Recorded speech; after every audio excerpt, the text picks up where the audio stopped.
Hi and welcome back. So in this video, before we kind of get started into more chemistry stuff, I'm going to make a video on the standard, the SI standard unit prefix multipliers. And I guess one word I should say is that if you're taking notes on these videos, which I should say I think is helpful to take notes on the videos.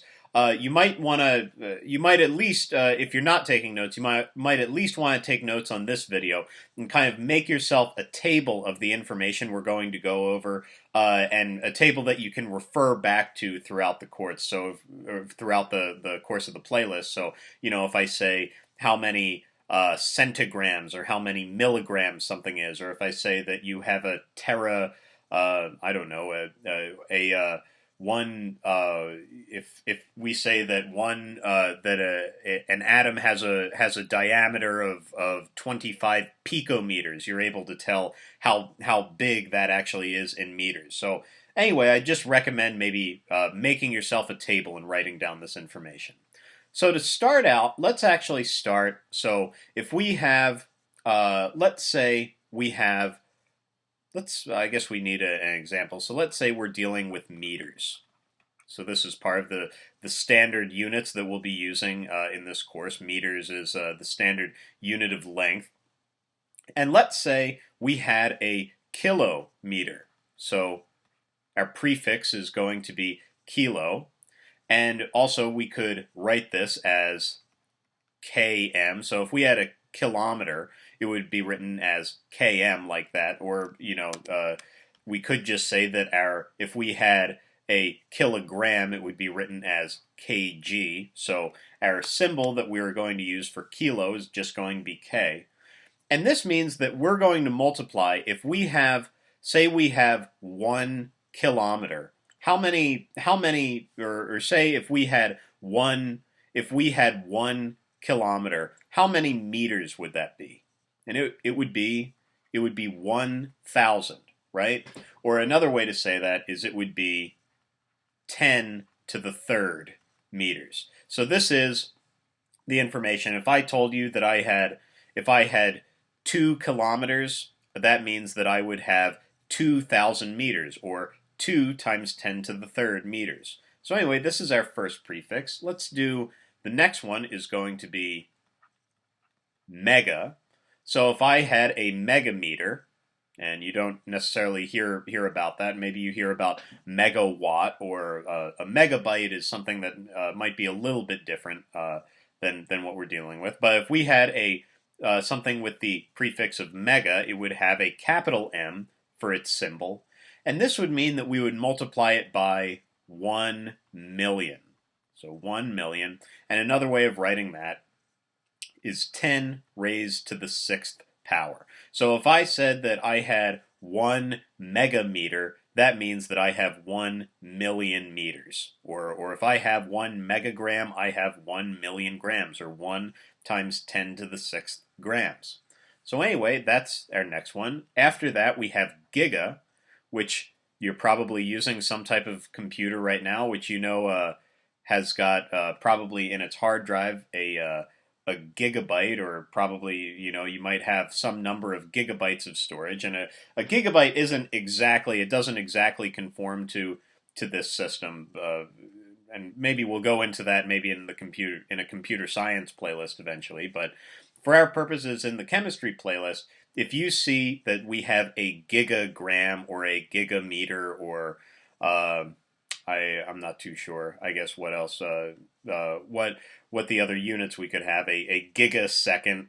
It means that we are going to have 1 billion. We are going to have 1 billion of whatever we're looking at. So if we had a gigagram, we would have 1 billion grams.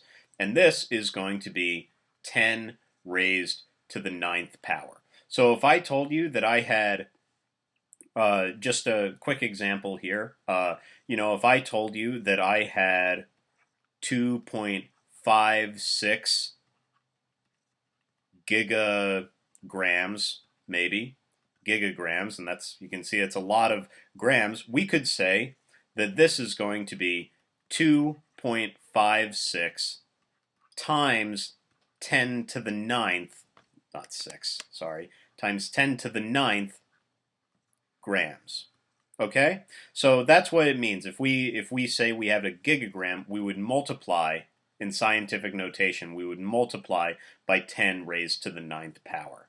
So anyway, that's 3. Let's actually keep going. We've got a few more of these to do, I guess, on the positive side, and then we'll start going to the negative side. So we've also got tera, and probably similarly with gigabyte.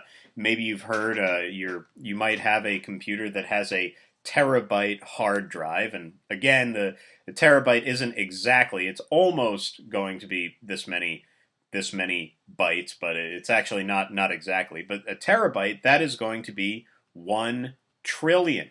So it's going to be a 1 with 15 zeros. 1, 2, 3, 4, 5, 6, 7, 8, 9, 10, 11, 12, 13, 14, 15. And actually, is that even? I think that's, yeah, because this would be millions, this would be billions. Actually, this would be trillions, so I guess that's zillions. But anyway, the important thing is that it would be a 1 followed by, or else actually, no, sorry, I did this wrong. Sorry. Don't mean to confuse you. I did that wrong. I had 3 too many zeros. So yes, this would be billions. This would be millions right here. This would be billion, and this would be 1 trillion. So a tera, if we had a teragram, that means we have 1 trillion grams. Or you can probably start predicting this. It means we have 10 raised to the, how many zeros do we have? We've got 12, right? So it's 10 raised to the 12th power. Next, we've got the peta. Peta, I don't know if you've gone, a couple of times I've Googled to figure out how big YouTube's hard drive is, and they say that YouTube's hard drive is something like 12.5 petabytes. So you can imagine how big that is. And this is actually going to be 1 zillion. 1 zillion bytes. So it's going to be a 1 followed by, that's 12 zeros. It's going to be 15 zeros. So this is going to be what we would multiply this by in scientific notation is 10 raised to the 15th power. And even just as a little side example, I told you, and this isn't exactly what it is. When you deal with a memory inside of a computer, it's not exactly going to be 1 trillion or 1 zillion bytes. But this maybe gives you a little bit of an example. If I just said that YouTube's hard drive was, I think it's 12.5 petabytes.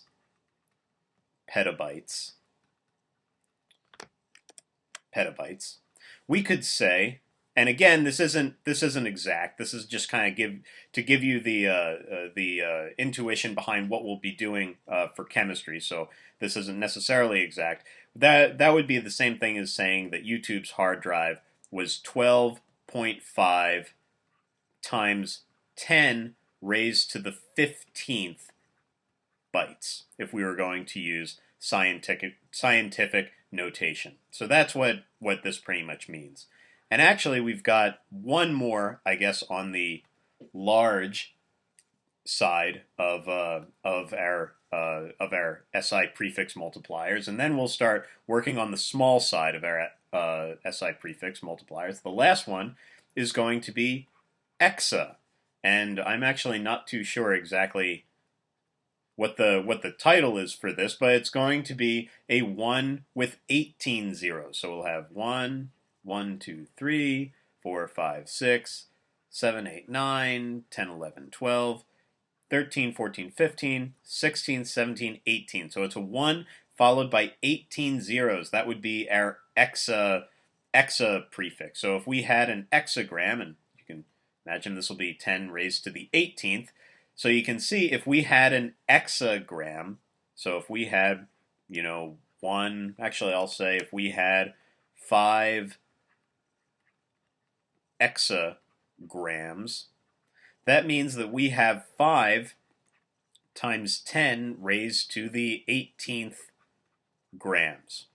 And again, that's an enormous amount of mass. You would that that's, I guess, kind of fictitious. That might be something along the lines of the mass of the Earth, maybe. But if you had an exagram, if we had 5 exagrams, and we were going to write that as grams in scientific notation, we would say that that is 5 times 10 raised to the 18th grams. So anyway, I'd recommend making yourself a table, just saying the name of the prefix, and maybe the symbol, and then just what power of 10 you would raise it to get that prefix.